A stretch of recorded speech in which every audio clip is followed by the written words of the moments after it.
Hi friends, ಎಲ್ರಿಗೂ ನಮಸ್ಕಾರ. ನಾನಿವತ್ತು ನಿಮಗೆ ಹೈ ಪ್ರೋಟೀನ್ ಇರೋದು ದೋಸೆ ಹೇಗೆ ಮಾಡ್ಕೊಳ್ಳೋದು ಅಂತ ಅಂದ್ಬಿಟ್ಟು ತೋರಿಸೋಣ ಅಂದ್ಕೊಂಡಿದ್ದೀನಿ. ಮತ್ತು ಇದು ಕ್ವಿಕ್ಕಾಗೂ ಕೂಡ ಆಗುತ್ತೆ ಮತ್ತು ಬೇಗ ಕೂಡ ಇದಾಗುತ್ತೆ. ಮಾರ್ನಿಂಗ್ ಏನಪ್ಪ ಟಿಫನ್ ಮಾಡೋದು, ಏನೂ ರೆಡಿ ಮಾಡ್ಕೊಂಡಿಲ್ಲ ಅಂತ ಅನ್ನೋ ಟೆನ್ಷನ್ ಏನಾರು ಯಾರಿಗಾರು ಇದ್ದರೆ ಇದರಿಂದ ಈಸಿಯಾಗಿ ಬಗೆಹರಿಯುತ್ತೆ ನೋಡಿ. ಸಿಂಪಲ್ ಕಂಡ್ರಿ, ನೈಟ್ ಹೊತ್ತು ಎಲ್ಲ ಕಾಳುಗಳನ್ನು ನೆನೆ ಹಾಕ್ಬಿಟ್ಟು ನಿಮ್ಗೆ ಯಾವ್ಯಾವ ಕಾಳು ಇಷ್ಟ ಆಗುತ್ತೆ ಅವೆಲ್ಲ ಕಾಳುಗಳನ್ನೂ ನೆನೆ ಹಾಕಿ ನೈಟೆಲ್ಲ ಬಿಡಿ. ಮಾರ್ನಿಂಗ್ ಎದ್ದು ಅದನ್ನು ಫುಲ್ ಹಿಂಗೆ ಸ್ವಲ್ಪ ಒಂದು 2-3 ಸಲ ವಾಶ್ ಮಾಡಿಕೊಂಡು ಅದನ್ನು ಹಿಂಗೆ ಮಿಕ್ಸಿ ಜಾರಿಗೆ ಹಾಕ್ಕೊಂಡು ಮಿಕ್ಸಿ ಮಾಡ್ಕೊಳ್ಳಿ. ಜಾಸ್ತಿ ನೀರು ಹಾಕ್ಕೊಂಡು ತೆಳು ಮಾಡ್ಕೊಳಕ್ಕೆ ಹೋಗ್ಬಿಡಿ, ಸ್ವಲ್ಪ ಗಟ್ಟಿಗೆ ಇರಲಿ. ನೋಡಿ ಇವಾಗ ಇದು ಗ್ರೈಂಡ್ ಆಗಿದೆ ನೋಡಿ, ಸ್ವಲ್ಪ ಗಟ್ಟಿಗೆ ಮಾಡ್ಕೊಂಡಿದ್ದೀನಿ. ಯಾಕಂದರೆ ಅದು ನಾವು ದೋಸೆ ಹಾಕ್ಬೇಕಾದ್ರೆ ತುಂಬ ತೆಳುವಾದರೆ ದೋಸೆ ಸರಿಯಾಗಿ ಬರಲ್ಲ. ಇದಕ್ಕೆ ಸ್ವಲ್ಪ ಸಾಲ್ಟ್ ಆ್ಯಡ್ ಮಾಡಿಕೊಂಡು ನೀವು ದೋಸೆ ಹಾಕೊಂಡು ತಿನ್ಬೋದು. ಏನೂ ಮಾಡೋಕ್ಕಾಗಲ್ಲ, ನಮಗೆ ಪಲ್ಯ ಅಥವಾ ಚಟ್ನಿ ಸಡನ್ನಾಗಿ ಮಾಡೋಕ್ಕಾಗಲ್ಲ ಅಂತಂದರೆ ನೈಟ್ ಏನು ಸಾಂಬಾರು ಇರುತ್ತೆ ಅದ್ರ ಜೊತೆನೇ ತಿನ್ನಿ, ತುಂಬಾ ಚೆನ್ನಾಗಿರತ್ತೆ. ನಂದು ಸ್ವಲ್ಪ ತೆಳು ಆಗ್ಬಿಟ್ಟಿದೆ, ಸ್ವಲ್ಪ ನೀವು ಗಟ್ಟಿಗೆ ರುಬ್ಕೊಳ್ಳಿ.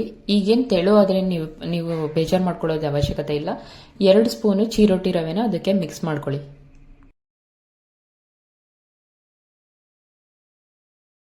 ಇದಕ್ಕೆ ನಾನು ಈರುಳ್ಳಿ ಹಾಕ್ಕೊಂತಿದ್ದೀನಿ. ಈರುಳ್ಳಿ ಜೊತೆಗೆ ತುರಿದಿರೋದು ಕ್ಯಾರೆಟ್ ಹಾಕ್ಕೊಂಡಿದ್ದೀನಿ. ಕ್ಯಾರೆಟ್ ಆದಮೇಲೆ ಇದಕ್ಕೆ ನಾನು ಅರ್ಧ ಟೊಮೊಟೊ, ಮಧ್ಯ ಟೊಮೊಟೊ ಸಿಕ್ಕಿದ್ರೆ ಚೆನ್ನಾಗಿರತ್ತೆ ಅಂತ ಒಂದು ಅರ್ಧ ಟೊಮೊಟೊ ಹಾಕ್ಕೊಂಡಿದ್ದೀನಿ. ಮತ್ತು ಕಟ್ ಮಾಡಿರೋ ಕೊತ್ತಂಬರಿ ಸೊಪ್ಪು. ಇದ್ರ ಜೊತೆಗೆ ನಿಮ್ಗೆ ಯಾವ್ದಾದ್ರು ವೆಜಿಟೇಬಲ್ಸ್ ಏನಾದರೂ ಇಷ್ಟ ಇದ್ರೆ ಅದನ್ನು ಸ್ವಲ್ಪ ಎಣ್ಣೆಲಿ ಬೇಯಿಸ್ಬಿಟ್ಟಾದ್ರೂ ಮಿಕ್ಸ್ ಮಾಡ್ಕೊಳ್ಳಿ, ಅಥವಾ ಅದನ್ನು ಸ್ವಲ್ಪ ತುರಿದ್ಬಿಟ್ಟಾದ್ರೂ ನೀವು ಇದ್ರ ಜೊತೆಗೆ ಆ್ಯಡ್ ಮಾಡಿಕೊಂಡು ನೀವು ಮಿಕ್ಸ್ ಮಾಡಿಕೊಂಡು ಕಲಿಸ್ಕೊಂಡು ಇಟ್ಕೊಳ್ಳಿ. ದೋಸೆ ಹಿಟ್ಟು ರೆಡಿ ಆಗುತ್ತೆ. ನೀವು ಯಾವಾಗ ಬೇಕು ಆವಾಗ ನೀವು ದೋಸೆ ಹಾಕೊಂಡು ತಿನ್ಬೋದು. ಮತ್ತು ಇದು ವೆಯ್ಟ್ ಲಾಸ್ಗೂ ಕೂಡ ತುಂಬ ತುಂಬ ಒಳ್ಳೆಯದಿದು.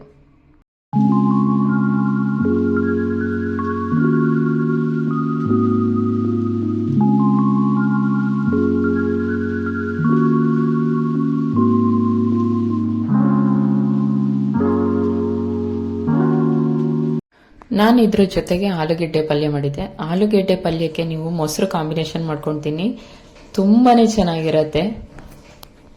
ಯಾರ್ಯಾರಿಗೆ ಚಟ್ನಿ ಇಷ್ಟ ಇರಲ್ಲ ಅವರಿಗಂತೂ ಈ ಕಾಂಬಿನೇಷನ್ ತುಂಬಾ ಇಷ್ಟ ಆಗುತ್ತೆ. ನಿಮಗೆಲ್ಲ ಈ ರೆಸಿಪಿ ಇಷ್ಟ ಆಯಿತು ಅಂದ್ಕೊಳ್ತೀನಿ. ಇಷ್ಟ ಆಗಿದ್ರೆ ಪ್ಲೀಸ್ ಸಬ್ಸ್ಕ್ರೈಬ್ ಆಗಿ. ಯಾರು ನನ್ನ ಚಾನಲ್ ಇನ್ನೂ ಸಬ್ಸ್ಕ್ರೈಬ್ ಆಗಿಲ್ಲ ಪ್ಲೀಸ್ ಸಬ್ಸ್ಕ್ರೈಬ್ ಆಗಿ.